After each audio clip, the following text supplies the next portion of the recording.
Hey, what's up mga kaballers? Maligayang pagbabalik sa aking channel. Halina't pag-usapan natin ang balitang Pascal Siakam sa Golden State Warriors sigurado na.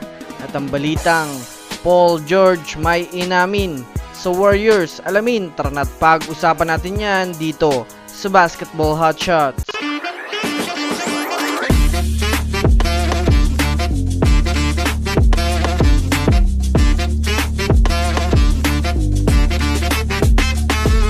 Una nga muna tayong dumako mga kaballers sa naging laro ng Los Angeles Lakers kontra sa kupunan ng Toronto Raptors. Sa unang quarter pa lang nga po mga kaballers ay mainit na nga po mga kaballers ang palitan ng Raptors at Lakers sa opensa. Pinangungunahan nga ni Anthony Davis sa parte ng Lakers habang sa Raptors naman ay itong si Pascal Siakam. Second quarter nga po mga kaballers nang nagsimulang makalamang ang Lakers sa pag-arangkada ni LeBron James. Pagtungtong naman nga po mga kaballers ng third quarter ay dito na nga po nagsimulang maging agresibo ang Raptors sa opensa at maging sa depensa. Kaya naman medyo nakadikit at nakalamang na ang Raptors mula sa kalamangan ng Lakers. Sa huling quarter nga po mga kaballers ay naging back and forth ang naging sistema ng kanilang laro dahil na rin sa matinding sagutan sa 3 points at balyahan sa ilalim ng basket. Nakakalamang nga po mga kaballers ang Raptors under 6 minutes ng laro, ngunit nagawa nga itong maitabla ng Lakers sa naging 3 points ni LeBron James. Yes mga kaballers, under 3 minutes nang nabaliktad ang kanilang sistema. Raptors na nga po ang humahabol sa Lakers, ngunit kinapos pa rin sila sa oras.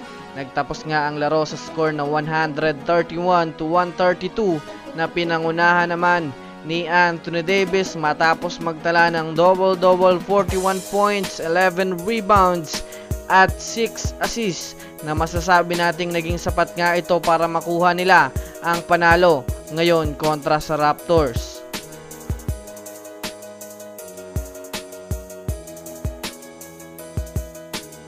Samantala, dumako naman tayo mga kaballers sa balita patungkol naman sa kupunan ng Golden State Warriors. Well, sa pinakabagong balita nga po mga kaballers ay may ipinagtapat nga mga kaballers itong si Paul George na win-win situation nga daw mga kaballers ang trade ni Pascal Siakam at Jonathan Kuminga. Ito ay dahil na rin naman mga kaballers na babagay nga daw si Jonathan Kuminga sa Raptors dahil mga bata nga daw ang mga player doon at makakasabay siya. Sa parte naman ng Golden State Warriors mga kaballers ay makukuha naman nga nila itong si Pascal Siakam na makakatulong kaagad sa kanila sa team at sa Splash Brothers na maiangat ang team mula sa ibaba ng Western Conference.